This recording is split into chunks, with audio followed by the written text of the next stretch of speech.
نحمده ونستعينه ونستغفره ونؤمن به ونتوكل عليه ونعوذ بالله من شرور أنفسنا ومن سيئات أعمالنا من يهد الله فلا مضل له ومن يضلله فلا هادي له ونشهد أن لا إله إلا الله وحده لا شريك له ونشهد أن سيدنا وحبيبنا ومولانا محمدا عبده ورسوله الذي أرسله الله تعالى بالحق بشيرا ونذيرا وداعيا إلى الله بإذنه وسراجا منيرا فقد قال الله تعالى في كلامه المجيد وفرقانه الحميد সবাই কণ্ঠটাকে ছেড়ে দিয়ে আমার সাথে পড়ুন আউযু বিল্লাহি মিনাশ শাইতানির রাজীম বিসমিল্লাহির রাহমানির রাহিম ওয়াইলুল লিকুল্লি হুমাযাতিল লুমাযা الذي جمع مالا وعدده يحسب أن ماله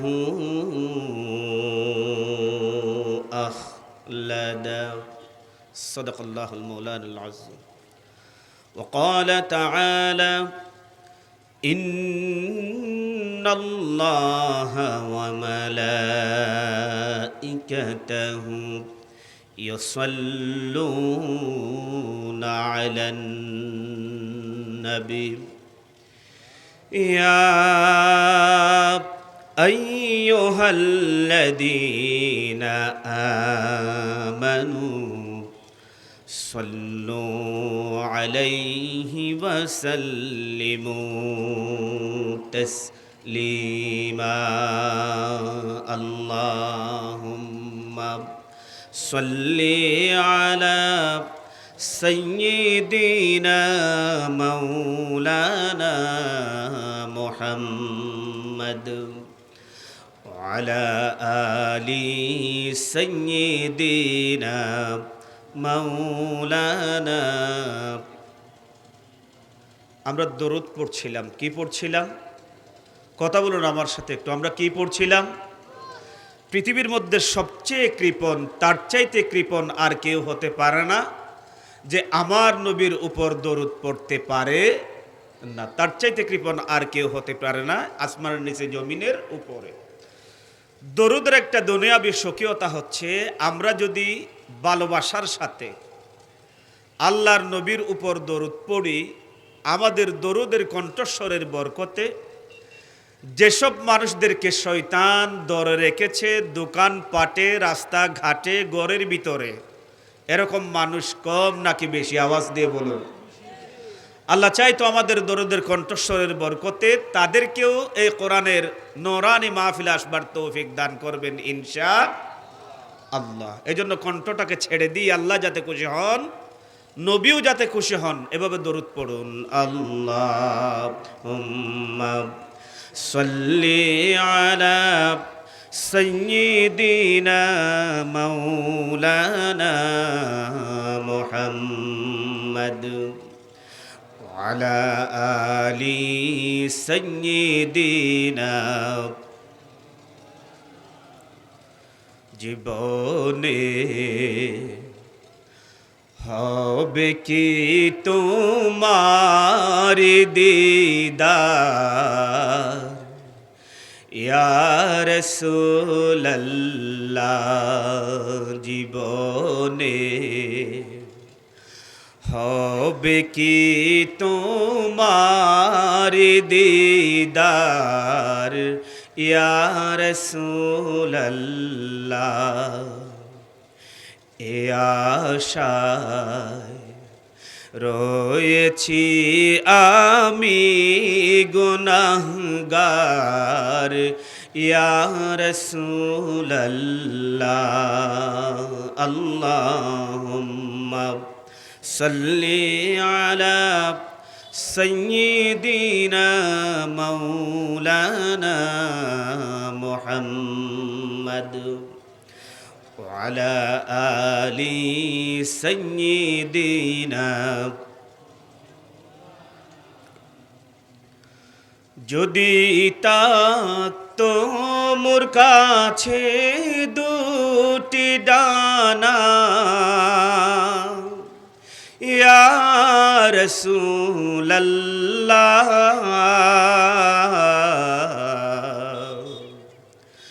তাহলে উড়ে যেতাম তোমার সোনার মদিনা জীবনে হবে কি তোমার দিদার ইয়া রাসূলুল্লাহ আল্লাহুম্মা সাল্লি আলা সাইয়্যিদিনা মাওলানা মুহাম্মদ ওয়ালা আলি সাইয়্যিদিনা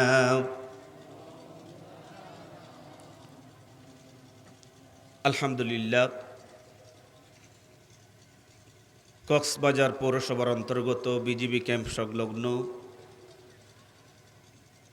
পেতা সৌদাগরপাড়া ৬ নং ওয়ার্ড ডাক্তার বেলায়েত হোসেন চৌধুরী স্মৃতি পরিষদের প্রধান পৃষ্ঠপোষক আমাদের সকলেরই অতি পরিচিত জন জনাব মোহাম্মদ লিয়াকত আলী চৌধুরী ভুট্টো সাহেব কর্তৃক আয়োজিত আজকের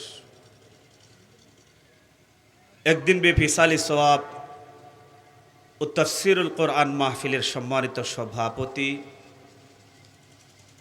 জনাব কামাল হোসেন চৌধুরী সাহেব, আল্লাহ তার অন্তরটাকে কোরআনের নূর দিয়ে ভরপুর করে দিন, আমরা বলি আমিন। আজকের মাহফিলের সম্মানিত প্রধান অতিথি, বিশেষ অতিথিবৃন্দ, আমার পূর্বে কথা বলেছেন হাফেজ জনাব হামিদুল হক, মৌলানা কারি মহিউদ্দিন, মৌলানা নুরুসসুবহান, আরও কথা বলেছেন হজরত মৌলানা অ্যাডভোকেট রিদওয়ানুল কবির। আমার পূর্বে কথা বলেছেন জানারগুনা জামা মসজিদের সম্মানিত খতিব, বিশিষ্ট আলেমে দিন জনাব হজরত মৌলানা হারুন জাদিদ হাফিজাহুমুল্লাহ। আল্লাহ হুজুরদের কণ্ঠস্বরকে আরও দারাজ করে দিন, আমরা বলি আমিন। এলমি যোগ্যতাকে আরও বাড়িয়ে দিন, আমরা বলি আমিন। মঞ্চ উপস্থিত হাদারাত, উলামায়ে কেরাম, খোতাবায়ে ইজাম, ইমাম সাহেবগণ, মুয়াজ্জিন সাহেবগণ, যাদের নাম নেওয়া প্রয়োজন ছিল, দরকার ছিল, আমি সময়ের সংক্ষিপ্ততার কারণে নাম নিচ্ছি না, ক্ষমা চেয়ে নিচ্ছি। হাদারাত, উলামায়ে কেরাম, প্রিয় মিডিয়া ব্যক্তিবর্গ, আমার সামনে বসত অঞ্চলের কোরআন প্রিয়, রসুল প্রিয়, ইসলাম প্রিয় মুরব্বিয়ানে ইজাম, যুবক ভাইয়েরা, ছোট ভাইয়েরা, পর্দার অন্তরালের মোহতারামা মা এবং বোনেরা, বিশেষ করে আজকের মাহফিলের প্রধান আলোচক, আন্তর্জাতিক খ্যাতিসম্পন্ন মুফাসসিরে কোরআন জনাব হজরত মৌলানা মুফতি শাহাদত হোসেন বারি হাফিজাহুল্লাহ। ওয়াসসালামু আলাইকুম ওয়া রাহমাতুল্লাহি ওয়া বারাকাতুহু। আমরা শুরুতেই মহান মনিবের আলিশান দরবারে কালিমাতুশ শুকর আদায় করছি এ কারণে, যিনি আমাদেরকে জালিমদের দলে রাখেন নাই। আল্লাহ পাক সুবহানাহু ওয়া তাআলা জালিমের পরিচয় দিয়েছেন কোরআনুল কারীমের ভিতরে। সবচেয়ে বড় জালিম তাদেরকে বলেছেন যারা নাকি শুনে জানে, সব জানবার পরেও কোরআনের মাহফিলে উপস্থিত হতে পারে না। এদের চাইতে বড় জালিম আসমানের নিচে জমিনের উপরে আর কেউ হতে পারে। কথাকার আওয়াজ দিয়ে বলুন, কথাকার আল্লাহ। আল্লাহ রাব্বুল আলামিন বলেন, ওয়ামান আযলামু মিম্মান যুক্কিরা বিআয়াতি রাব্বিহি ফাআরাদা আনহা। আমার আল্লাহ বলছেন তার চাইতে বড় জালিম আর কে হতে পারে? যাদেরকে আল্লাহর আয়াত দিয়ে, কোরআন দিয়ে ডাকা হয়। ওয়ামান আযলামু মিম্মান যুক্কিরা বিআয়াতি রাব্বি, তাদের রবের আয়াত দিয়ে ডাকা হয়। ফাআরাদা আনহা, যারা নাকি ওই ডাকায় ডাক দেওয়া হয় যে স্থান থেকে, তার মানে কোরআনের মাহফিল থেকে যারা বিমুখ হয়ে যায়, তাদের চাইতে বড় জালিম আর কেউ হতে পারে? কথাকার আওয়াজ দিয়ে বলুন, কথাকার। এটা যদিও আয়োজন করেছেন আমাদের লিয়াকত আলী চৌধুরী বুট্টু ভাই, মাহফিলটা হচ্ছে কোরআনের মাহফিল। কিসের মাহফিল? কোরআনের মাহফিল। সুতরাং আমরা যদি আল্লাহর কাছে জালিম হিসাবে, অত্যাচারী হিসাবে সাব্যস্ত হতে না চাই কাল কিয়ামতের মাঠে, তাহলে এই মাহফিলে আসা ছাড়া ইমানদারের কোনো বিকল্প থাকতে পারে? এজন্য এখনো যারা দোকানপাটে, রাস্তাঘাটে, ঘরের ভিতরে অযথা খামোকা আড্ডা দিচ্ছেন, আমি আপনাদের সন্তান হিসাবে অনুরোধ করছি, আল্লাহর গজব থেকে বাঁচতে হলে আপনারা তাড়াতাড়ি মাহফিল স্থলে চলে আসুন। আল্লাহ তাদেরকে আসবার তৌফিক দিন। আমরা বলি আমিন। একটু আওয়াজ দিয়ে বলুন না আমিন। যে মহান মনিব আমাদেরকে আগে ভাগে আসবার তৌফিক দান করলেন, সেই মহান মনিবের আলিশান দরবারে আমরা কালিমাতুশ শুকর আদায় করছি। তারই শিখিয়ে দেয়া ভাষায় আমরা সকলেই বলছি আলহামদুলিল্লাহ। আরেকটু আসতে বলুন আলহামদুলিল্লাহ। আরেকটু আসতে বলুন আলহামদুলিল্লাহ। বলি আলহামদুলিল্লাহ। আমরা শুকরিয়া আদায় করলাম কার? কোরআনের মাহফিল আসতে পেরে শুকরিয়া আদায় করছি কার? আল্লাহ আমাদেরকে ইমানদার বানিয়েছেন, শুকরিয়া আদায় করবো কার? আল্লাহ আমাদেরকে নামাজ কায়েমের আন্দোলনের কর্মী বানিয়েছেন, শুকরিয়া আদায় করবো কার? ঘুষ খেয়ে শুকরিয়া আদায় করবো কার? শয়তানকে। আমরা আল্লাহর শুকরিয়া আদায় করে নিলাম। আমরা আরেকবার বলছি আলহামদুলিল্লাহ। প্রিয় ভাই, সব শুরুতে আমিও আপনাদের কাছে দোয়া চাই। এ কারণে আমি 4 দিন ধরে অসুস্থ, একটু 4 ডিগ্রির উপরে জ্বর, আমার এখনো 100-এর উপরে জ্বর আছে, প্রচুর কাশি। আল্লাহর কাছে আমি এজন্য শুকরিয়া আদায় করছি। আজকে মাহফিলে আমি থাকবার কথা ছিল না, কারণ আমার মাহফিল ছিল 13 তারিখ থেকে সামনের 22 তারিখ পর্যন্ত ইন্ডিয়াতে মাহফিল ছিল। একাধারে আল্লাহর হুকুম ভিসা হয় নাই বিদায় সেই মাহফিলগুলোতে আমি উপস্থিত হতে পারি নাই। আল্লাহ এখানেই কবুল করেছেন। যাই হোক, মহান মনিবের কাছে আমিও কৃতজ্ঞ যে আপনাদের সামনে এমত অবস্থায় আমিও যোগ্যকে আপনাদের সামনে কোরআন এবং হাদিস থেকে কিছু বলবার সুযোগ করে দিয়েছেন। এজন্য আমিও আল্লাহর কাছে শুকরিয়া আদায় করছি। আমরা আশা করে আবার বলি আলহামদুলিল্লাহ। প্রিয় উপস্থিতি, কথা না বাড়িয়ে সরাসরি আলোচনার দিকে এগুচ্ছি, যেহেতু আমি মনে হয় বেশিক্ষণ হায়াত পাবো। এই মঞ্চের হায়াত খুবই কম হতে পারে। কোরআনুল কারীমের একটি সূরা, সূরার নাম হচ্ছে সূরা হুমাযা। সূরার নাম কি? হুমাযা। 104 নম্বর সূরা। আমি 3টি আয়াত আপনাদের সামনে তেলাওয়াত করেছি। তাফসীরুল কোরআন মাহফিল নাম দেওয়া হয়েছে, তাফসীর করবার যোগ্যতা আমার কিন্তু নাই।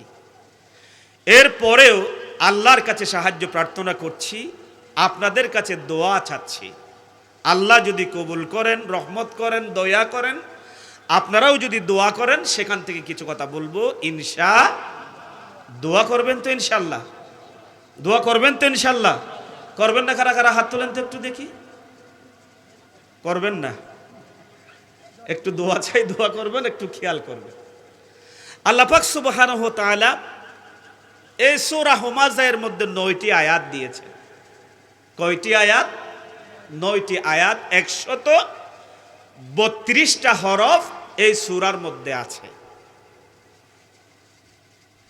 আমার নবী বিশ্বনবী রাসূল কারীম সাল্লাল্লাহু আলাইহি সাল্লাম যখন মক্কার মধ্যে ইসলামের দাওয়াত দিচ্ছিলেন, তখন ওই মক্কার জমিনে কতগুলো লোক ছিল যারা অত্যন্ত অর্থলোলুপ, টাকার প্রতি খুব বেশি দুর্বল। তাদের 3টা অসৎ চরিত্র ছিল। চরিত্র কয়টা? 3টা অসৎ চরিত্র ছিল। ওরা জানতো এই চরিত্রগুলো অত্যন্ত খারাপ এবং খারাপ। কিন্তু মজার বিষয় হচ্ছে, আশ্চর্যজনক বিষয় হচ্ছে, যারা জানতো এই চরিত্রগুলো খুবই খারাপ, এদের ভিতরেও এই 3টা চরিত্র ছিল। জোরে বলেন নাউযুবিল্লাহ।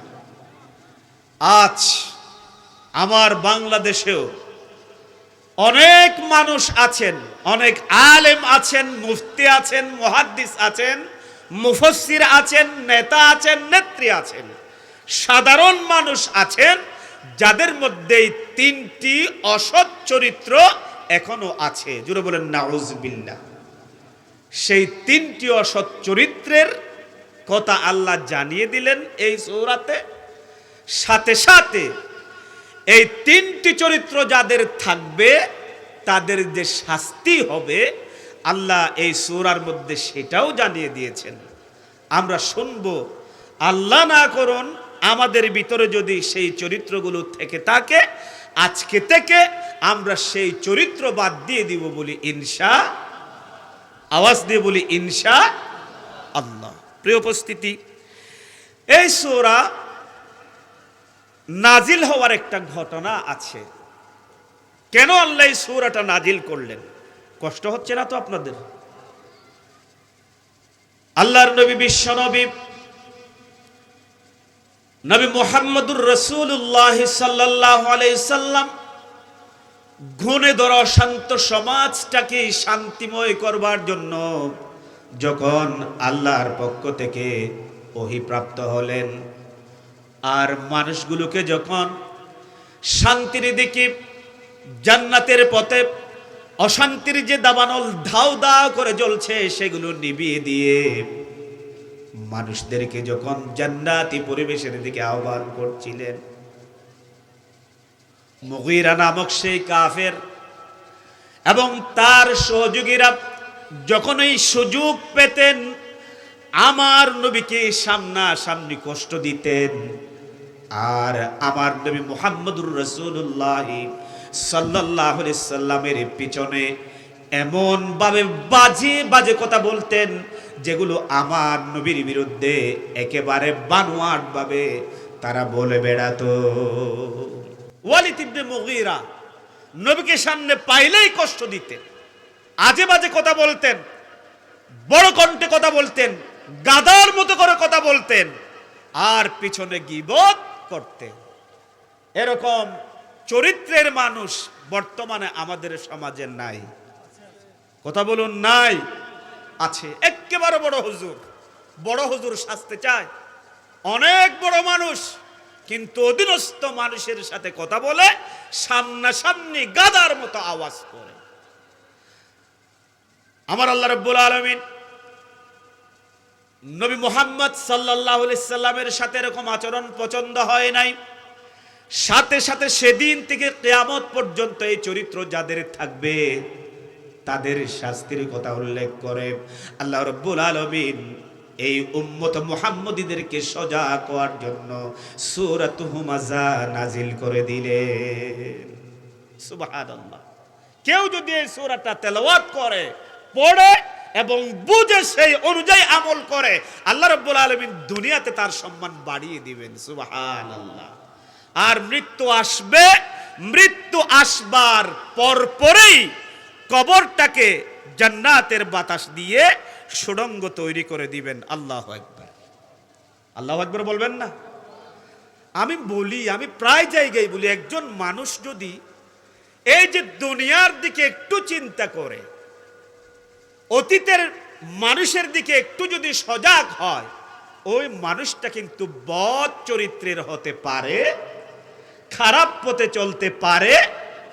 দেখেন, এই যে ঈদ আমাদের একটু দু একদিন আগে গেল বৃহস্পতিবার মনে হয় ঈদ হয়েছে, প্রায় 10,000-এরও অধিক রোড অ্যাক্সিডেন্ট করে মানুষ মরেছে। সেই সারিতে কি আমি থাকতে পারতাম না? এক সেকেন্ডের আমার হায়াতের বিশ্বাস নাই। আমি কি করে পরকালকে ভুলে যাই, অহংকার করি, মানুষদেরকে কষ্ট দেয়। একজন মৃত মানুষেও তো আকুতি করে, আমি যদি মরে যাই তাহলে তোমরা আমাকে মাফ করে দিও, বলে না? আমি যেদিন যাব মরা,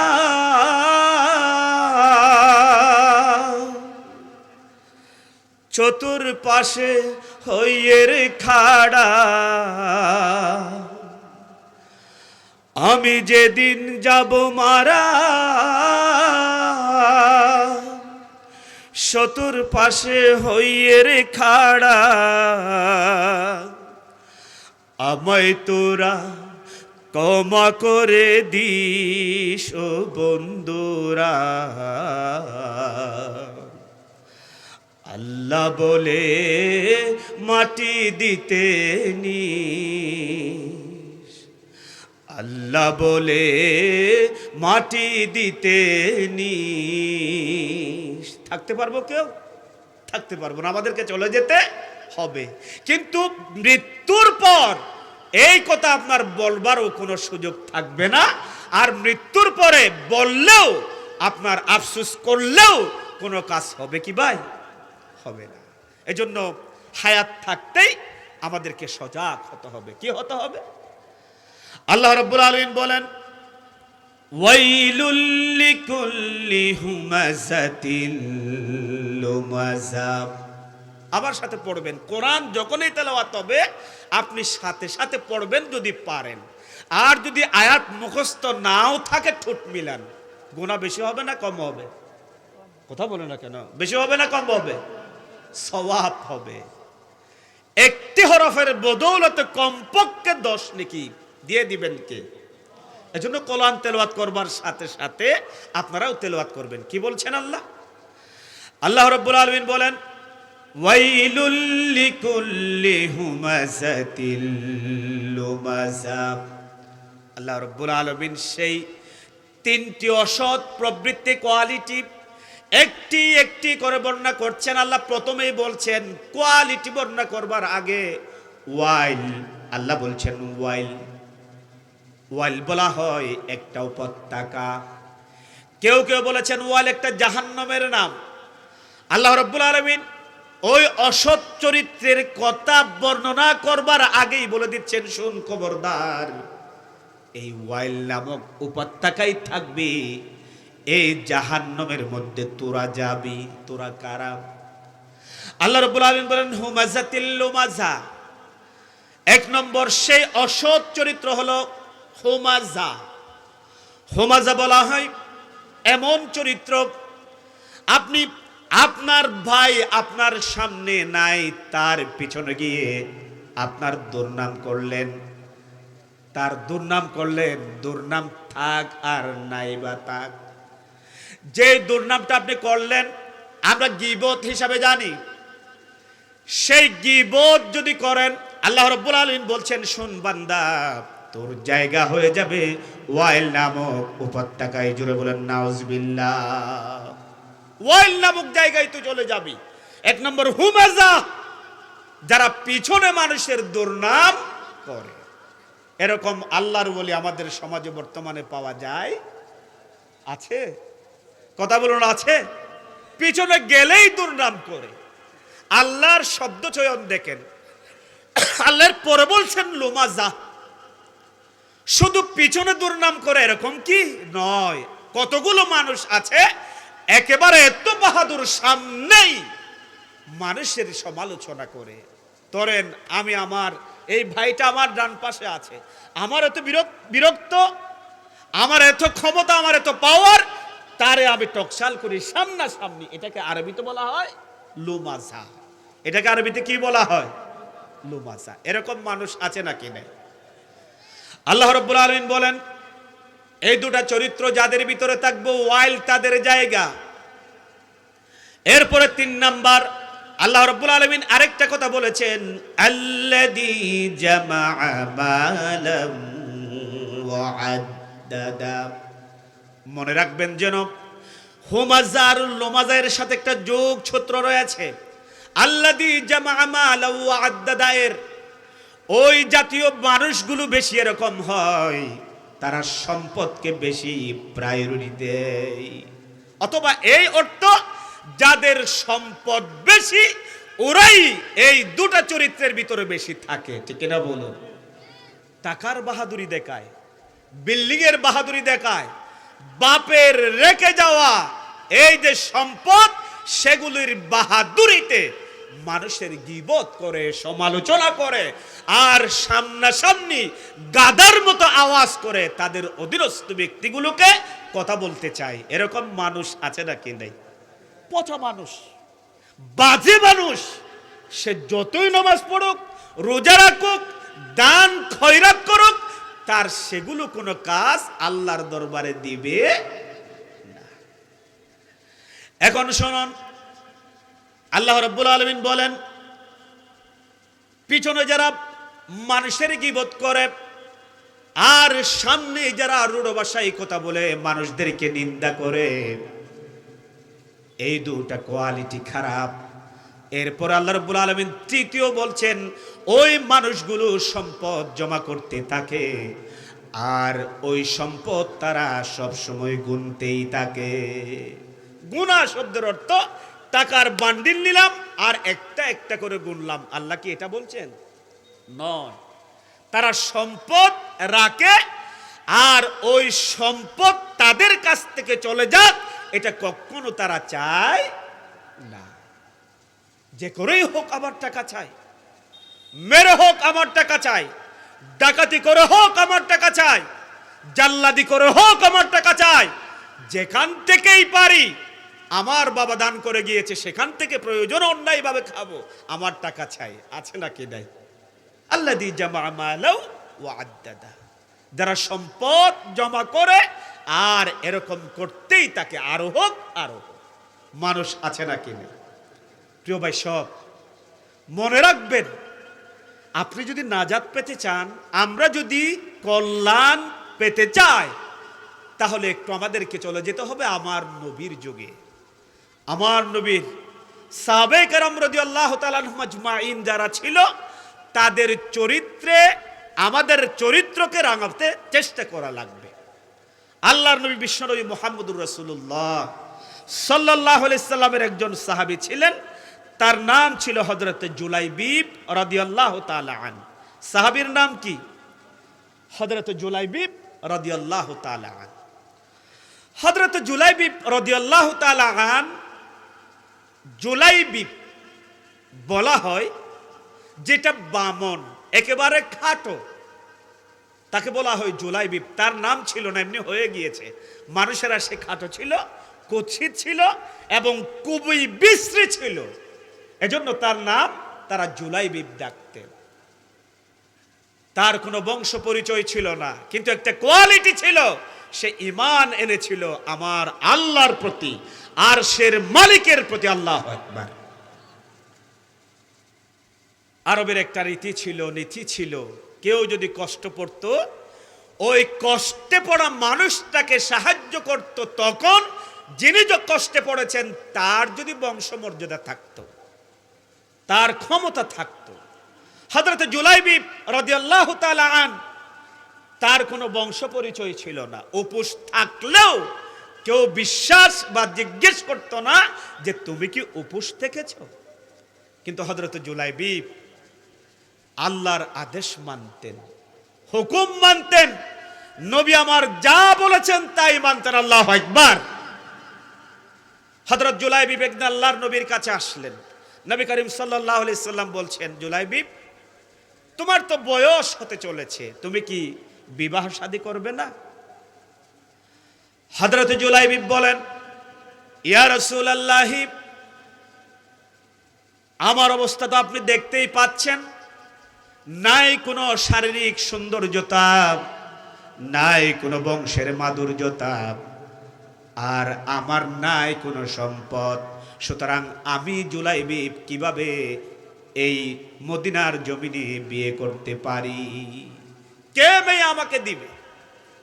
আমি কিভাবে বিবাহ করব? দ্বিতীয় দিন আবার আসলেন নবী করিম সাল্লাল্লাহু আলাইহি ওয়াসাল্লাম, আবার বললেন, জুলাইবিব তুমি কি বিবাহ করবে না? একই কথা বললেন। তৃতীয় দিন আবার আসলেন। আল্লাহর নবী খুব আদরত ছলে হযরত জুলাইবিবকে ডাকলেন, জুলাইবিব তুমি কি বিয়ে করবে না?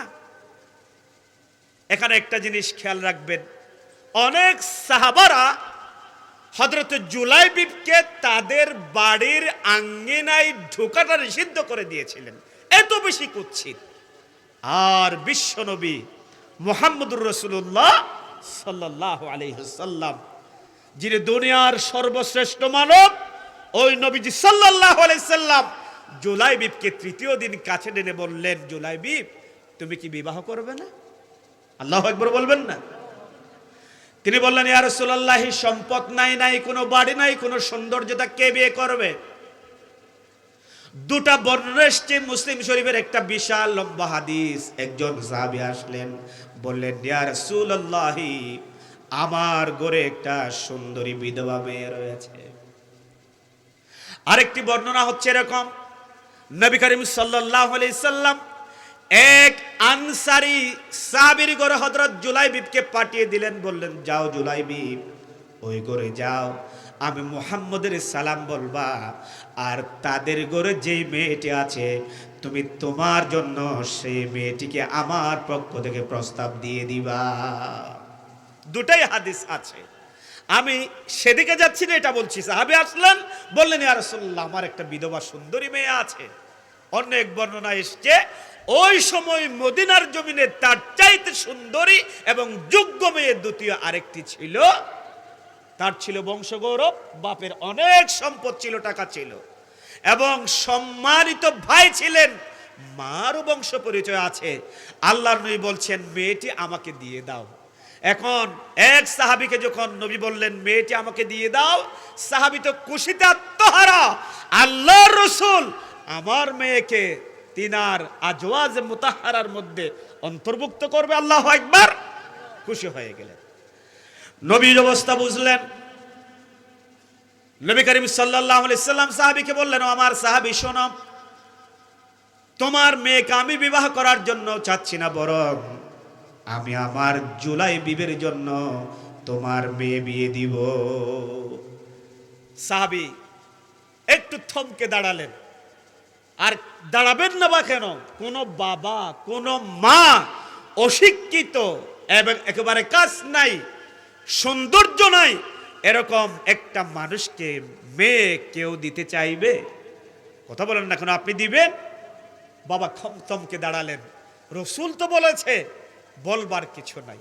এখন ওই সাহাবী বললেন, ইয়া রাসূলুল্লাহ, যেহেতু তার মাও আছে ঘরে, আমি একটু আমার ওয়াইফের সাথে কি করে দেই, পরামর্শ করে নেই। সাহাবী চলে গেলেন বাড়িতে, ঘটনা খুলে বললেন। প্রথম দিকে তার ওয়াইফ খুবই সন্তুষ্ট, আল্লাহর নবী বিবাহ করবেন। যখন এই জানিয়ে দিলেন প্রিয়তম স্বামী, স্ত্রী বললেন, এটা কখনো সম্ভব নয়। তার ভাই এসে কি কথা বললেন, কিভাবে জুলাইবিবকে মেয়ে দেয়। ওয়াইফের কথা ডিসিশন জানিয়ে দেওয়ার জন্য আনসারী সাহাবী রাসূলের দিকে যাচ্ছিলেন। ভিতর থেকে কলিজার টুকরা মেয়েটি সব কথা শুনছিলেন। বললেন, মা বাবা তোমরা থামো, প্রস্তাবটা কে পাঠিয়েছেন এবং কার জন্য একটু ভালো করে খেয়াল করেন। মেয়েটি বললেন, বাবাজি, প্রস্তাবটা কে পাঠিয়েছেন এবং কার জন্য পাঠিয়েছেন? বাবা বললেন, মা, প্রস্তাবটা রাসূলের পক্ষ থেকে এসেছে তার সাহাবী জুলাইবিবের জন্য। এখন এটা কি করে সম্ভব? তোমার মতো একটা সুন্দরী মেয়ে অভাব আল্লাহ রাব্বুল আলামিন আমাদেরকে দেন নাই, কি করে জুলাই বিবির সাথে তোর বিয়ে দেই, তার হাতে আমরা তুলে দেই। একটু খেয়াল করেন মায়েরা যদি আমার আলোচনাগুলো শুনছেন। মহিলা বললেন, ইয়া রাসূলুল্লাহ, ও আমার বাবা, আল্লাহর নবী একজন সাহাবীর জন্য আমার প্রস্তাব পাঠিয়েছেন নবীজি। নবী কখনো আমার জন্য কল্যাণ চাইবেন না। আল্লাহু আকবার। বাবা, আপনি কি জানেন না, আমার নবী তো বলেছেন, আমার নবীর সাহাবীদের পায়ের ধুলা যে তাকে নিচে, ওই ধুলার সাথেও ফেরেশতারা ঈর্ষা করে। সুতরাং আমি কোরআনের সেই আয়াতটুকু আপনাদেরকে স্মরণ করিয়ে দেই। ওই মহিলাটি বললেন, যুবতী মেয়ে বললেন, ওয়ামা কানা লিমুমিনিন ওয়ালা মুমিনাতিন ইদা কাদাল্লাহু ওয়া রাসূলুহু আমরান আন ইয়াকুনা লাহুমুল খিয়ারা। যুবতী মহিলা বললেন, আব্বা, ও মা, আল্লাহই তো বলেছেন, যখন আল্লাহ রাব্বুল আলামিন আর আমার নবী মুহাম্মদুর রাসূলুল্লাহ সাল্লাল্লাহু আলাইহি সাল্লাম মুমিনাকে কোনো নির্দেশ দেন, অর্ডার করেন, আদেশ দেন, প্রস্তাব দেন, সেখানে নবীর উপর, আল্লাহর উপর আর কোনো কথা বলার সুযোগ নাই। সুবহানাল্লাহ। মেয়ে বললেন, আমার নবী যেহেতু প্রস্তাব পাঠিয়েছেন, আমি মানুষ তার বিরুদ্ধে যতই সমালোচনা করুক, যতই তার বিরুদ্ধে কথা বলুক, আমি যুবতী আল্লাহর রাসূলের প্রস্তাবকৃত সেই পুরুষটিকে বিবাহ করতে রাজি আছে। আল্লাহু আকবার। সন্তুষ্ট হয়ে গেলেন আমার নবী। নবী করিম সাল্লাল্লাহু আলাইহি সাল্লাম বিবাহ পড়িয়ে দিলেন। বিবাহ পড়িয়ে দিয়ে আল্লাহর কাছে দোয়া করে দিলেন, আল্লাহ, তুমি এই পরিবারকে, এই দম্পতিকে তোমার রহমতের চাদর দিয়ে ঢেকে রাখো। আল্লাহু আকবার। আমি যেই কথাটা বলতে চাই, খেয়াল করুন, আল্লাহ রাব্বুল আলামিনের হাবিব হঠাৎ করে একদিন যুদ্ধের জন্য আহ্বান করলেন, একটু অভিযানের জন্য।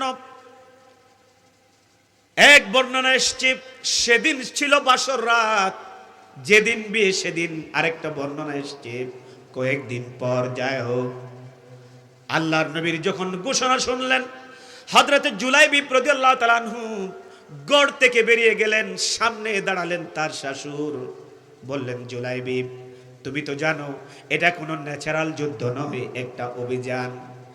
তুমি সদ্য বিবাহিত পুরুষ, তোমার ঘরে তোমার স্ত্রী আছে, যেহেতু এটা ফরজ পর্যায়ে নয়, তুমি জিহাদে যেও না, তুমি ঘরে বসে থাকো। হযরতে জুলাইবিব বললেন, আমার শাশুড় মহোদয়, আপনি শুনেন, নবী দেখেছেন আমি ঘরে বসে থাকবো, এটা হতে পারে না। তিনি চলে গেলেন, আল্লাহর নবীও সেখানে চলে গেলেন। ভয়াবহ যুদ্ধে রূপ নিল এই অভিযানটা। যুদ্ধ শেষ, নবী করিম সাল্লাল্লাহু আলাইহি সাল্লাম যোদ্ধাদেরকে ডাকলেন, মুজাহিদদেরকে বললেন, তোমাদের আত্মীয় স্বজন যাদেরকে খুঁজে পাচ্ছ না তাদেরকে খুঁজো। খুঁজতে লাগলো। সাহাবীরা আসলেন, বললেন, আমার অমুককে পেয়েছি অমুক জায়গায়, অমুককে পেয়েছি অমুক জায়গায়। এক সময় দেখা গেল হযরতে জুলাইবিবকে পাওয়া গেল না। আল্লাহর নবী বললেন, আমার জুলাইবিব কই, তোমরা একটু খুঁজে দেখো। জুলাইবিবকে খোঁজা হলো, এক জায়গায় গিয়ে পাওয়া হলো 7 জন কাফেরের লাশ, আর সেখানে হযরত জুলাইবিবের ক্ষত বিক্ষত দেহ। একটু জিকির করি, লা ইলাহা, আরো জোরে, লা ইলাহা সুবহানাল্লাহ আলহামদুলিল্লাহ লা ইলাহা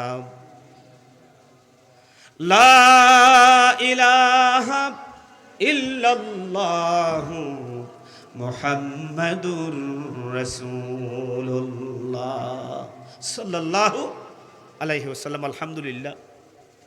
উনি কি প্রধান আলোচক? আলহামদুলিল্লাহ, আমাদের মাঝে ইতিমধ্যেই উপস্থিত হয়েছেন আজকের মাহফিলের প্রধান মেহমান, আন্তর্জাতিক খ্যাতিসম্পন্ন মুফাসসির কোরআন হযরত মাওলানা মুফতি শাহাদাত হোসেন বারী হাফিজাহুল্লাহ। বলি আলহামদুলিল্লাহ। যেহেতু প্রধান আলোচক এসেছেন, আমি আমার কথার না বাড়ানোটাই কি হবে, ভালো হবে। শেষ করে দিই, কি বলেন? আমি শেষ করে দিচ্ছি সংক্ষেপে। একটু একটু করে 2 মিনিট শোনেন, যেহেতু ভাই হেঁটে এসছে। আল্লাহর নবীর কাছে তার বডিটা নিয়ে আসা হলো, ক্ষত বিক্ষত। নবী করিম সাল্লাল্লাহু আলাইহি সাল্লাম চোখের পানি বের করে দিলেন। নবী করিম সাল্লাল্লাহু আলাইহি সাল্লাম বললেন, ও আমার সাহাবীরা, জুলাইবিব হচ্ছে আমার, আর আমি হলাম জুলাইবিবের। নবী করিম সাল্লাল্লাহু আলাইহি সাল্লাম নিজ হাতে তার ডেড বডিটা কবরে নামালেন, হাত তুললেন আল্লাহর কাছে, ছোট্ট বাচ্চাদের মতো কাঁদছিলেন নবীজি মুহাম্মদ সাল্লাল্লাহু আলাইহি ওয়াসাল্লাম। হঠাৎ করে নবী কান্না বন্ধ করে হাসলেন। সাহাবীরা জিজ্ঞেস করলেন, ইয়া রাসূলুল্লাহ, আপনি তো কাঁদছিলেন, আবার হঠাৎ করে হাসেন, কারণটা কি? নবীজি আমার বলেন, শোনো, আমি নবী, তোমরা নবী না। আমি দেখতে পেলাম আমার জুলাইবিবকে কবরস্থ করবার সাথে সাথে জান্নাতের হুররা চলে আসছে এবং তারা প্রতিযোগিতা দিচ্ছে আমার জুলাইবিবকে তারা আগলিয়ে নিবে কে। সুবহানাল্লাহ। সম্পদকে প্রায়োরিটি দিল না আমার নবীর সাহাবীরা। আর আমার আল্লাহ সূরা হুমাজার মধ্যে বলছেন, আল্লাযী জামাআ মালা ওয়াদাদা। এই দুটা বাজে অভ্যাস, যারা গীবত করে, সামনে মানুষদেরকে কষ্ট দেয়, এরা এ কারণেই কষ্ট দেয়, তারা অনেক সম্পদের মালিক, সম্পদ আরো বেশি বাড়াতে চায়, গণনা করতে থাকে, 1 টাকাকে 1000 টাকা বানাতে চায়। এরকম সম্পদ লোভী মানুষ আছে না কি নাই? আল্লাহ বলছেন, ইয়াহসাবু আন্নামা লাহু আখলাদা। ওরা ভাবে কি যে সম্পদ তাদের কাছে স্থায়ী থেকে যাবে। আরেকটি অর্থ আছে, ওরা মনে করে কি, ওরা মনে করে তাদের সম্পদ তাদেরকে এই দুনিয়া থেকে মরতে দিব না, স্থায়ী তারা থাকবে এই দুনিয়াতে। আদৌ কি থাকতে পারবে কেউ? কারণ থাকতে পেরেছে? ফেরাউন থাকতে পেরেছে? বড় বড় টাকাওয়ালা যারা গাদ্দার ছিল, তারা কি থাকতে পেরেছে? পারে নাই। প্রিয় ভাই সব, আসুন, অনেক কথা তো বলবার ছিল, তাফসীরের জন্য সময় প্রয়োজন, আর মেহমানও এসেছেন। আল্লাহর নবী বলেছেন, মান কানা ইউমিন বিল্লাহি ওয়াল ইয়াউমিল আখির ফালইউকরিম দাইফা। যারা আল্লাহর প্রতি বিশ্বাস করবে, বিশ্বাস করে পরকালের জবাবদিহিতার প্রতি, তাদের জন্য ওয়াজিব করে দিলাম আমি নবী মেহমানদেরকে সম্মান দেওয়া। কথাকার আমার নবীর। আমি তো আপনাদেরই সন্তান। আল্লাহ যদি বাঁচিয়ে রাখেন, হয়তো অনেক সুযোগ আসবে, সেদিন না হয় এই সূরার আবার তাফসীর করব ইনশাআল্লাহ। মেহমানের সম্মানার্থে আমি চেয়ারটা ছেড়ে দিব। এখনো যারা দোকান পাটে, রাস্তাঘাটে, ঘরের ভিতরে অযথা সময় নষ্ট করছেন, আর প্যান্ডেলের রাস্তার যারা দাঁড়িয়ে আছেন বাইরে, আপনারা কেন দাঁড়িয়ে থাকলেন তো আমি বুঝলাম না। আপনারাও চলে আসুন, এখানে এত বেশি মানুষ নাই যে তাদেরকে সামলাতে হবে, শৃঙ্খলা বিধান করতে হবে। আপনারাও প্যান্ডেলস্থলে চলে আসুন, আল্লাহ তাদেরকে আসবার তৌফিক দিন, আমরা বলি আমিন। অনুরোধ জানাচ্ছি, মাইকের আওয়াজ যতটুকুন যাচ্ছে, আপনার আল্লাহর ওয়াস্তে, আল্লাহর কোরআনের সম্মানার্থে, মেহমানের সম্মানার্থে মাহফিল স্থলে চলে আসুন, আল্লাহ তাদেরকে আসবার তৌফিক দিন, আমরা বলি আমিন। ধন্যবাদ জানাচ্ছি আমার প্রিয় ভাই লিয়াকত আলী চৌধুরী বুট্টু সাহেবকে, যিনি আমাকে দাওয়াত করে আপনাদের সম্মুখে কিছু কথা বলবার সুযোগ করে দিয়েছেন। আল্লাহ তাদেরকে জাযায়ে খায়র নসিব করুন। যথারীতি শেষান্তে যেভাবে আপনাদেরকে কষ্ট দিয়ে আজকেও কষ্ট দিতে চাই, আমার জন্য একটু দোয়া চাই। দোয়া করবেন তো ইনশাআল্লাহ? করবেন না? কারা কারা হাত তোলেন তাড়াতাড়ি। আলহামদুলিল্লাহ, আজকে তো খুব ঠিকঠাক ছিল। আমার জন্য একটু দোয়া চাই, আমার জন্য একটু দোয়া করবেন। যেই কথাগুলো বললাম সংক্ষিপ্ত সময়ে অগুছালো এবং অপূর্ণাঙ্গ, আল্লাহ সবাইকে কি বলতে চেয়েছিলাম বুঝবার তৌফিক দিন, আমরা বলি আমিন। এই বোঝা কথা অনুযায়ী আমার ব্যক্তিগত জীবন, সামাজিক জীবন, রাষ্ট্রীয় জীবন সাজাবার তৌফিক দিন, আমরা বলি আমিন। একটা কথা বলতে চাই, আল্লাহর ওয়াস্তে এই এলাকায় খুব বেশি আমাদের কলিজার টুকরা সন্তানগুলো খারাপের দিকে ধাবিত হচ্ছে, ওই নেশা নামক মহামারীতে পড়ে। ঠিক না ভাই? ঠিক। বাবা মা যারা আছেন, আপনি নামাজ পড়েন, তাহাজ্জুদ পড়েন, সন্তান এই কাজে যে লিপ্ত হয়েছে, আপনার কোনো খেয়াল নাই, হুঁশ নাই, আপনার ইবাদত আল্লাহর কাছে কোনো কাজ দিবে না, বরং ওই সন্তান হাসরের মাঠে আল্লাহর কাছে বলবে, আল্লাহ আমার বাবা মাকে এনে দে, তারা তো আমাকে নিষেধ করে নাই, আজকে তুমি আমাকে জাহান্নামে দিবে, এটা হতে পারে না। পায়ের নিচে পিষ্ট করে আপনার সন্তান আপনাকে জাহান্নামে নিয়ে যাবে। জোরে বলেন নাউজুবিল্লাহ। এই জন্য সন্তানকে আদরত ছলে মসজিদে দুখাবার প্রাণান্তকর প্রয়াস চালান, এবং সন্তান কোন দিকে যাচ্ছে সেদিকে খেয়াল রাখবেন বলি ইনশা। আর যুবকদেরকে বলি, যুবকরা তোমরা কোন দিকে দাবিত হচ্ছে? তোমরা তো রাসূলের সৈনিক, তোমরা তো আল্লাহর খুবই প্রিয় ভাজন। তোমরা ইমানদার হিসাবে নেশা যারা করে, নেশাগ্রস্ত যারা, কারবার যারা করে, খোদার কসম তুমি যদি আল্লাহকে ভালোবাসো, আল্লাহর গোলাম হও, নবীর উম্মত হও, সেই পথে চলতে পারো না যারা সেই পথে দাবিত হয়। এরকম নেতার পিছনে দৌড়াতে পারো না যারা তোমাদের চরিত্র নষ্ট করে দেয়। ঠিক কিনা বলো? আল্লাহ আমাদেরকে বুঝবার তৌফিক দিন। আমরা বলি আমিন। ওয়া আখির দাওয়ানা আনিল হামদুলিল্লাহি রাব্বিল আলামিন। ওয়াসসালামু আলাইকুম ওয়া রাহমাতুল্লাহি ওয়া বারাকাতুহু।